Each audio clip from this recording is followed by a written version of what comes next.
ఐటీలో ఎంట్రీ కావాలా? Trainee software engineer గా అజా కోడింగ్ ట్యూటర్ లో 2 వీక్స్ ట్రయల్ పీరియడ్ లో వెంటనే చేరండి.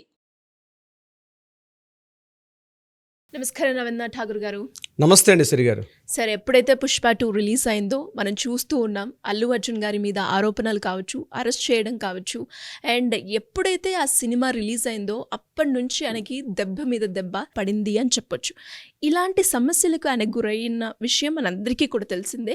కానీ ఈ సమస్యకి ఒక పులి స్టాప్ అంటూ, ఒక మార్గం, ఒక సొల్యూషన్ అంటూ ఏమైనా ఉందా సార్ స్పిరిచువల్ పరంగా? చాలా వెరీ ఇంట్రెస్టింగ్ మంచి క్వశ్చన్ తీసుకున్నారు సిరి గారు. ప్రధానంగా పుష్ప 2 సినిమా రిలీజ్ అయిన తర్వాత ఆ రిలీజ్ స్టార్టింగ్ లో కూడా అనేక సమస్యలతోటి సినిమా రిలీజ్ అయింది. ప్రధానంగా గుర్తుపెట్టుకోవాల్సింది అసలు సినిమా రిలీజ్ అవుతుందా రిలీజ్ కాదా అన్నటువంటి కాంట్రడిక్షన్ నుంచి చాలా రోజుల పాటు మీడియా వార్తా కథనాల ప్రకారం అసలు పుష్ప 2 సినిమా రిలీజ్ అవుతుందా రిలీజ్ కాదా అన్నటువంటి అనేక క్వశ్చన్స్, అనేక సందిగ్ధావస్థల్లో ఈ సినిమా రిలీజ్ కావడం, రిలీజ్కి ప్రీమియర్ షో ఏదైతే ఉందో బెనిఫిట్ షో టైంలోనే ఒక అంతరాయం కలగడం, ముఖ్యంగా ఒక వ్యక్తి చనిపోవడం, మరొక వ్యక్తి ప్రాణాపాయ స్థితిలో ఉండడం, ఇటువంటి సంఘటనల నేపథ్యంలో సినిమా విడుదలైంది.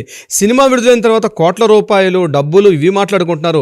అట్ ద సేమ్ టైం సైమల్టేనియస్గా ప్యారలల్గా జరుగుతుంది ఏంటంటే ఈ సినిమా మీద ఇందులో నటించే ముఖ్యంగా అల్లు అర్జున్ గారి మీద అనేక రకాలైనటువంటి తీవ్రమైనటువంటి మానసిక ఒత్తిళ్లు, ముఖ్యంగా పోలీసులు కేసులు అరెస్టులు అక్కడ దాకా వెళ్ళి ఉబ్బి తబ్బిబ్బై, మీరు ఇందాక అన్నట్టుగా క్వశ్చన్ అడిగినట్టుగా దెబ్బ మీద దెబ్బ, అంటే ఉబ్బి తబ్బిబ్బైపోయినటువంటి ఇటువంటి ఒక అష్టదిగ్బంధంలో ఇరుక్కుపోయినట్టుగా కనిపిస్తోంది అల్లు అర్జున్ గారు. అయితే దీనికి ఆధ్యాత్మిక పరంగా, అదేవిధంగా సైద్ధాంతికంగా చెప్పాలంటే కరెక్ట్గా మన యొక్క ఆధ్యాత్మిక తరంగాలు ఎంతవరకు విశ్లేషిస్తున్నాయంటే ఇటువంటి మానసిక అలజడులు, మానసిక ఒత్తిళ్లు గురైన సందర్భంలో వీళ్ళు చేసిన తప్పేంటి, దీనికి పరిష్కారం ఏంటి, సమస్యను మనం తెలుసుకున్నప్పుడే సమస్యకి పరిష్కారం కూడా మనకు తెలుస్తుంది.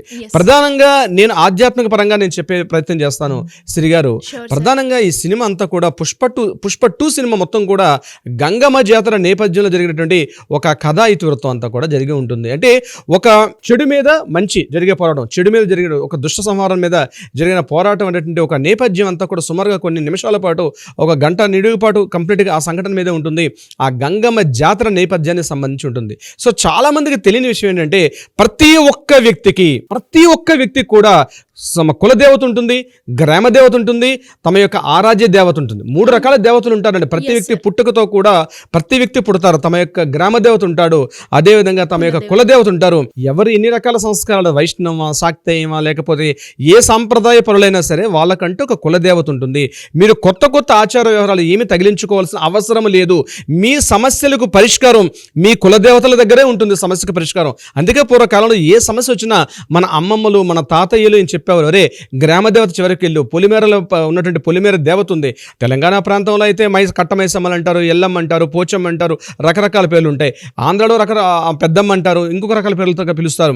అలాగే రాయలసీమ ప్రాంతాల్లో కూడా అమ్మ తల్లి అంటారు, జాతరలు చేస్తారు, అమ్మోర్లు అంటారు, ఈ రకం చేస్తారు. అంటే ప్రాంతం ఏదైనా సరే గ్రామ పొలిమేరల్లో గ్రామ దేవతలు ఉంటారు.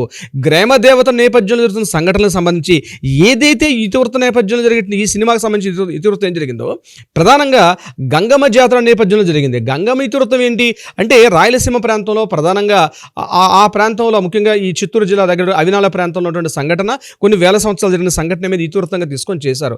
తీసుకోవడం తప్పులేదు, సినిమా రావాలి, ఇటువంటి కథా ఇతివృత్తాల సంఘటనలు జరగాలి. కానీ ఇటువంటివి జరిగేటప్పుడు యూనిట్ సభ్యులు అందరూ కూడా కలిసి వెళ్ళి ఆ గ్రామ పొలిమేర దేవతకి అక్కడ ఉన్నటువంటి సంప్రదాయ ప్రకారం ఏం సమర్పించాలో అవి సమర్పించుకొని శాంతింప చేసుకొని ఇటువంటి సినిమాలు తీసుకున్నట్లయితే ప్రజారంజకంగా సినిమాలు కూడా బాగా హిట్ అవుతాయి. ఆ వచ్చే ఆర్థిక లాభాలు కానీ సమస్యలు, ఇప్పుడు మనకు రోడ్డు మీద వెళ్తున్నాం, రోడ్డు మీద ఏమైనా సమస్య ఉండేటప్పుడు మనం తప్పించుకొని తొలగుకుంటూ పోతాం, కానీ మనం దాటుకుంటూ వెళ్ళాం. అందుకే ప్రతి పొలిమేర దేవతలు ఉంటారు ప్రతి చోట కూడా. ఆ గ్రామ దేవతల్ని, ఆ పొలిమేర దేవతల్ని, ఆ కుల దేవతల్ని వాళ్ళని మనం గౌరవించుకోవాల్సిన బాధ్యత కూడా ఉంది. ఇన్ని వేల కోట్ల రూపాయలు టర్న్ ఓవర్ జరుగుతున్న ఒక సినిమా ఇతివృత్తం మీద తీసుకునేటప్పుడు గంగమ్మ ఈ సినిమా షూటింగ్ అయిన తర్వాత ఇమీడియట్గా చెప్పేవాళ్ళు లేరండి సిరి గారు. ఈ గ్రామ దేవతల దగ్గరికి వెళ్ళి అక్కడ ఉన్నటువంటి సంప్రదాయాల ప్రకారం ఆ రాయలసీమ ప్రాంతంలో పెద్దవాళ్ళు ఉంటారు, ఆ పెద్దవాళ్ళ దగ్గరికి వెళ్ళి వేడుకుని ఇటువంటి ఇతివృత్తం మీద తీస్తున్నాం కాబట్టి దీని మీద ఏమైనా చేయాలంటే మేము ఏమైనా ఆ గుడికి కానీ, ఆ దేవాలయానికి కానీ, ఆ పొలిమేర దేవతలకు కానీ, ఆ దేవతకు కానీ మా తరపున ఏమైనా చేయాలనుకుంటే అవన్నీ చేసి అక్కడ శాంతింపు చేసుకుంటే ముఖ్యంగా ఇటువంటి జరిగే సంఘటనలు చాలా తగ్గుతాయి. ప్రధానంగా ఈ సినిమా షూటింగ్కి బిఫోర్, అంటే సినిమా రిలీజ్కి బిఫోర్ డే నాడే ఒక అనుకోని ఒక ప్రమాదంలో ఒక వ్యక్తి యొక్క ప్రాణం కూడా పోవడం కూడా జరిగింది. మరొక వ్యక్తి ప్రాణాపాయ స్థితిలో ఇప్పటికే కొట్టుమిట్టాడుతున్నారు. ఇన్ని అనర్థాల కారణం ఏంటంటే నాకు తెలిసినటువంటి ఆధ్యాత్మిక తరంగాల ప్రకారం నేను చెప్పేది సైద్ధాంతికంగా చెప్పంటే ఆ గ్రామ దేవత ఎవరైతే ఉన్నారో ఆ గంగమ్మ దగ్గరికి యూనిట్ సభ్యులు మొత్తంతో కూడా వెళ్ళి సతీ సమేతంగా యూనిట్ సభ్యులందరూ కూడా వెళ్ళి ఆ రాయలసీమ ప్రాంతంలో ఉన్నటువంటి పెద్దల్ని సంప్రదించి ఆ విధి విధానాలను తెలుసుకొని ఆ విధి విధానాల ప్రకారం అక్కడ చేయాల్సిన కార్యక్రమాలు కానీ క్రతువులు కానీ తంతులు కానీ ఏవైతే ఉంటాయో పెద్దలు ఉంటారు సుమారు 70 ఏళ్ళు 80 ఏళ్ళు పైబడి వృద్ధులు ఉంటారు, వాళ్ళ దగ్గరికి వెళ్ళి సేవించి ఇక్కడ ఏం చేస్తే బాగుంటుంది, ఆ గ్రామతకు మేము ఏమి సమర్పించుకోగలుగుతాం అని చెప్పి ఆ సంప్రదాయాల రీత్యా ఆ ఆచారాల రీత్యా ఆ వ్యవహారాల రీత్యా ఏమేమి సంప్రదించాలి. అల్లు అర్జున్ గారికి ఇప్పటికీ నేను చెప్తున్నాను ఈ వీడియో ద్వారా, మీరందరూ వెళ్ళండి, కుటుంబ సమేతంగా సతీ సమేతంగా వెళ్ళండి. అదేవిధంగా ఏ జీవి అయితే ఇక్కడ ఇబ్బందులు పడ్డారో వాళ్ళ తరపున కూడా గ్రాటిట్యూడ్ చూపించండి. మరణించారు అనుకోని ప్రమాదంలో జరిగిన తప్పుది, ఆ తప్పుకి క్షమాపణ వేడుకోండి. క్షమాపణ వేడుకుని ఆ తల్లి దగ్గరికి వెళ్ళి మోకరిల్లి ఏం చెయ్యాలో ఒక దీక్షగా మీరు కానీ చేయగలిగితే గంగమ్మ తల్లి చాలా శాంత స్వభావరాలు. ఎప్పుడో తాతాచారుల వారి సమయంలో అంటే శ్రీకృష్ణదేవరాయల తరంలో ఒక 400 సంవత్సరాల క్రితమే నరబలలో విధి విధానం ఉండేవి కొన్ని వందలేళ్ల క్రితం, కానీ అవి ఈరోజు తొలగించబడ్డాయి అక్కడ. కానీ ఏదైతే మన పెద్దలు ఆచార వ్యవహారాలు పెట్టారో ఆ గంగమ్మ జాతర జరిగే ప్రదేశానికి వెళ్ళి శాంతులు చేసుకోగలిగితే డెఫినెట్గా ఈ యూనిట్ సభ్యులందరూ కూడా సతీ సమేతంగా అందరూ కూడా ఎంటైర్ యూనిట్ సభ్యులు మొత్తం కూడా వెళ్ళి చేసుకోగలిగితే ఒక రెమెడీ దొరికే అవకాశం ఉంటుంది, తప్పనిసరిగా ఒక రిజల్ట్ కూడా దొరికే అవకాశం ఉంటుంది. పూర్వకాలం తెలిసి తెలియక ఎన్నో తప్పులు జరుగుతుండేవి, కానీ మన పెద్దలు చెప్పేవారు. మన పూర్వీకులు ఉండేవారు, ఇంట్లో అమ్మమ్మలు తాతయ్యలు నాన్నమ్మలు ఉండేవారు. ఒరే బాబు ఇట్లా కాదు, కొత్తగా పెళ్ళైనటువంటి వధువులు ఉండేవారు, పెళ్లి కాగానే ఆ గ్రామదేవ దగ్గరికి వెళ్ళి పొలిమేరల దగ్గరికి వెళ్ళి ఆ అబ్బాయి అమ్మాయి ఇద్దరు వెళ్ళి చేయాల్సిన పద్ధతులు ఆ సంప్రదాయం చూసుకుంటూ వచ్చేవారు. ఇంటిలో శుభకార్యం జరిగినా అశుభకార్యం జరిగినా ఏం జరిగినా ఆ దంపతులు వెళ్ళడం, ఆ ఇంటి యజమాని కలిసి వెళ్ళి అక్కడ ఏమేం చేయాల్సిన పద్ధతులు ఆచారాలు వ్యవహారాలు పాటించుకొని ఆ ఇల్లు బాగుండేది, ఆ వాడ బాగుండేది, ఆ వీధి బాగుండేది, ఆ ఊరు కూడా ఇప్పటికీ ఉండేది. మనం చేసేటువంటి పండుగల బోనాలు చేసిన ఇక్కడ తెలంగాణ ప్రాంతంలో బోనాలు సమర్పిస్తారు, బతుకమ్మలు ఆడుతారు. వీటన్నిటి వెంబడి కూడా గుడ్రాలు ఉంటాయి, ఈ బతుకమ్మలు ఆడుకోవడం వెంబడి. కానీ అదేవిధంగా ఆ రోజు నిజాం లాంటి ఒక నిరంకుశ పాలకుడిని సంవరించడం కోసం ప్రతి గ్రామాన కూడా ఏదైతే బతుకమ్మలు ఆడడం జరిగిందో, ఏదైతే అమ్మవారికి బోనాలు సమర్పించుకున్నారో అంత పెద్ద రాక్షసుడు కూడా ఈ వైబ్రేషన్స్ ఇవన్నీ ఒక పాజిటివ్ ఎనర్జీస్ అండి శ్రీగారు. ఇవన్నీ కూడా ఈ యొక్క పద్ధతులు ఆషాఢ మాసంలో చేస్తారు. మన పండుగలో బోనాలు ఎత్తుతారు, మనం చూడడానికి అసలు లిబిట్గా అనిపిస్తాయి. కానీ 100% సీతారామ గుడి అంటారు, లేకపోతే ఎల్లమ్మ గుడి అంటారు, మైసమ్మ గుడి అంటారు, కట్టమైసమ్మలు అంటారు, పొలిమేర దేవతలు వీళ్ళందరూ కూడా వీటికి కూడా ఒక పాజిటివ్ ఎనర్జీస్ అవన్నీ కూడా వాటికి చేయాల్సిన పద్ధతులన్నీ మనం చేసినప్పుడే ఇటువంటి సమస్యల నుంచి పరిష్కారం దొరికే అవకాశం ఉంటుంది. అంటే పూర్వకాలం పెద్దలు ఉండేవారు, పెద్దలు లేరు, కానీ తెలుసు మనం చూస్తున్నాం. అరే ఇంత ప్రమాదం, ఇంత బాగా హిట్ అయిన సినిమా, ఇన్ని దేశవ్యాప్తంగా ఎన్ని రకాల సంచలనాలు నమోదుతున్న సినిమా ఎందుకు ఇలా అవుతుంది అంటే ఆ తల్లి ఇటువంటి నెగిటివిటీని చెడుని కోరుకో తల్లి ఏ తల్లి, కానీ ఆమె మీద గ్రాటిట్యూడ్ చూపించడం అన్నది, ఆమె మీద ఒక కృతజ్ఞత చూపించడం అనేది ఒక విధి విధానంగా మనం చేయాల్సిన పని. అది ఇప్పటికైనా సినిమా యూనిట్ సభ్యులు మొత్తం అందరూ కూడా కలిసి ఎంటైర్ యూనిట్ సభ్యులు మొత్తం వెళ్ళి ఇప్పటికైనా అల్లు అర్జున్ గారు బహుశా ఈ వీడియో చూస్తే షేర్ చేయండి, అల్లు అర్జున్ గారి దాకా రీచ్ అయ్యేట్టుగా ట్రై చేయండి. ఈ వీడియో అక్కడ దాకా వెళ్ళాలి. యూనిట్ సభ్యులందరూ కూడా అంటే సమస్యలో చిక్కుకుపోతున్నావు, సమస్య నుంచి పరిష్కారాలు ఆలోచన తప్పించి ఇది ప్రధాన పరిష్కారం నేనేదో అనుకుంటాను. ఎన్నో సమస్యలు వస్తుంటాయి, సమస్యలు పరిష్కారం చెప్పేవాళ్ళు. ఆ కథను తీసుకున్నారు, ఆ ఇతివృత్తాన్ని తీసుకున్నారు, సినిమాని తయారు చేసేసుకున్నారు, స్క్రిప్ట్ రాసుకున్నారు, యాక్షన్ చేసేసి అంతా అయిపోయింది. కానీ ఆ తల్లికి గ్రాటిట్యూడ్ చూపించడం వెరీ వెరీ ఇంపార్టెంట్. విశ్వం ఆశించేది ఒక విశ్వం నుంచి మనకు వస్తున్న పాజిటివ్ ఎనర్జీని మనం గ్రాటిట్యూడ్ చూపించుకోవడం వెరీ వెరీ ఇంపార్టెంట్ సరి గారు. ఇప్పటికైనా మించిపోయింది లేదు. రాయలసీమ ప్రాంతంలో తిరుపతి టౌన్లో ఉన్నటువంటి ఆ క్షేత్రాన్ని దర్శించడం, తాతయ్యకుంట దగ్గరగా ఉన్నటువంటి గంగమ్మ యొక్క కోవిలు కానీ, అదేవిధంగా అవినాల్ అనేటువంటి ఊర్లో ఉన్నటువంటి ఎక్కడైతే గంగమ్మ జన్మించిందో అవినాల్ ఊరు, చిత్తూరు దగ్గర అవినాల్ అంటే గ్రామంలో, ఆ ఊరికి సతీ సమేతంగా వెళ్ళి ఆమెకి చేయాల్సిన పద్ధతులు చేసుకోగలిగితే మొత్తం కూడా సమస్యకి ఒక పరిష్కారం దొరుకుతుంది, అందరి మనసులు శాంతిస్తాయి. ఈరోజు నాట్ ఓన్లీ ఒక సినిమా యూనిట్ సభ్యులే గారు, ఇవన్నీ అనేక రంగాలు, పోలీస్ యంత్రాంగం కావచ్చు, మిలిటరీ మన పోలీస్ డిపార్ట్మెంట్ వారు కావచ్చు, అడ్వకేట్స్ కావచ్చు, ప్రభుత్వ యంత్రాంగాలు కావచ్చు, రాజకీయ నాయకులు కావచ్చు, మీడియా సభ్యులు కావచ్చు, అందరూ కూడా ఈరోజు రాష్ట్ర వ్యాప్తంగా మరొక ఆలోచన లేక ఈ విషయం మీద డిస్కషన్ అవుతుంది.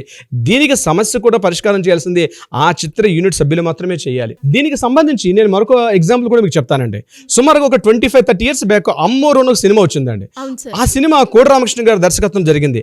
ఆ సమయం సినిమా ఇప్పుడు జనాలకు చాలా మంది తెలియకపోవచ్చు, ఆ సినిమా గురించి పెద్దవాళ్ళు చెప్తారు. ఆ సినిమా రిలీజ్ అయినప్పుడు ప్రతి థియేటర్లో కూడా అమ్మవారి యొక్క స్వరూపాన్ని పెట్టి అక్కడ అమ్మవారి యొక్క దక్షిణలన్నీ తీసుకుండేవారు. ఒక హుండీ వేసి ఆ హుండీలో వేసిన డబ్బులన్నీ వేసుకుని తీసుకెళ్ళి మళ్ళీ ఆయా గ్రామ దేవతలకి, ఆ ఊరి పొలిమేరలో ఉండే గ్రామ దేవతలకి ఆ హుండీలో ఉన్నటువంటి ఆ అమౌంట్ అంతా కూడా పెట్టి కొంత శాంతింప చేయడాలు, అదేవిధంగా శాంతి భోజనాలు, ముఖ్యంగా చూడండి అన్నశాంతులు చేస్తారు. ముఖ్యంగా ఒక తంతవంగానే ఇమీడియట్గా అక్కడ కొన్ని వేల మంది పంక్తి భోజనాలు చేస్తారు. దీని అంతటి కూడా శాంతి చేయాల్సిన అవసరం కూడా ఉంది. ప్రతి థియేటర్లో కూడా షో స్టార్ట్ అయ్యే ముందు మంగళహారతులు ఇచ్చేవారు, అమ్మవారిని పూజించేవారు, పూజించి మంగళహారతులు దూపదీప నైవేద్యాలు పెట్టి సినిమా షో స్టార్ట్ చేసేవారు. అమ్మోరు సినిమా బహుశా అప్పుడు ఉన్న వాళ్ళకి ఈ బహుశా నేను వీడియో వింటే ఆ రోజు సంఘటనలు గుర్తు చేసుకోవచ్చు ఒకసారి కూడా. అట్లా ప్రతి థియేటర్లో కూడా జరిగింది. చిట్ట చివరికి ఏంది, ఆ సినిమా షో అయిపోయిన తర్వాత హుండీ ద్వారా వచ్చిన మొత్తం అంతటా కూడా ఆ గ్రామ దేవత ఎవరైతే ఉన్నారో ఆ గ్రామ దేవతకి ఖర్చు పెట్టి పూర్తిగా సహపంక్తి భోజనాలు చేసి అమ్మవారికి అన్నశాంతి చేసేవారు. అదేవిధంగా ఎన్టీ రామారావు గారు తీసినటువంటి శ్రీ వెంకటేశ్వర మహాత్మ్యం అని ఒక సినిమా తీశారు, ఒక బ్లాక్ అండ్ వైట్లో ఉంటుంది. ఆ సినిమా తీసినప్పుడు కూడా ప్రతి థియేటర్లో కూడా ఒక హుండీని పెట్టారు.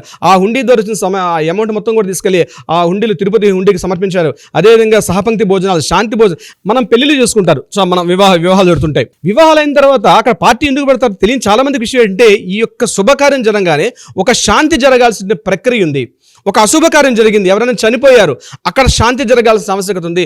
మంచి జరిగినా చెడు జరిగినా ప్రతి చోట అన్నశాంతి జరగాలి, సామూహిక పంక్తి భోజనాలు జరగాలి. అక్కడ ఎన్ని ఆకులు లేచి ఎంతమంది తింటే అంతమంది దీవిస్తారు, అంతమందితోటి ఈ ఎంటర్ ఆ యొక్క వ్యవస్థ సభ్యులు వాళ్ళందరూ కూడా ఆయురారోగ్యంగా చిరారోగ్యంగా ఉండమని చెప్పి దీవిస్తారు. కాబట్టి ఆ యొక్క వైబ్రేషన్స్, ఒక పాజిటివ్ ఎనర్జీస్ వస్తాయనే ఉద్దేశంతో ఇటువంటివి చేసేవారు. అయితే ఈ సినిమా హిట్ అయినటువంటి నేపథ్యంలో ఏదైతే కథా ఇతివృత్తంగా తీసుకున్న గంగమ్మ జాతర సంబంధించి ఆమె మీద గ్రాటిట్యూడ్ చూపించాల్సిన బాధ్యత ప్రతి ఒక్క యూనిట్ సభ్యుడి మీద కూడా ఉంది. కాబట్టి ఇప్పటికైనా సమయం మించిపోలేదు, ఇప్పటికైనా వెళ్ళి ఇప్పుడు నేను చెప్పినటువంటి ఏవైతే విషయాలు ఉన్నాయో చేయగలిగితే డెఫినెట్గా దీనికి ఒక సమస్యకు పరిష్కారం దొరికే అవకాశం ఉంటుంది. సిరి గారు గ్రేట్ సార్. నిజంగా అంటే కొన్నిసార్లు మనకి అవి విచిత్రంగా ఉంది, ఇది చేస్తే నిజంగానే సాల్వ్ అవుతుందా అన్న థాట్ కూడా వస్తూ ఉంటుంది. బట్ కొన్నిసార్లు మనం ఎప్పుడైతే చేస్తామో స్పిరిచువల్ పరంగా ఇలాంటి అన్నీ ఉంటాయి కాబట్టి ఖచ్చితంగా పరిష్కారం దొరుకుతుంది అని అనిపిస్తూ ఉంది నాకైతే. అండ్ చూద్దాం. Anyways great sir, great information. Thank you so much. Thank you so much Siri గారు.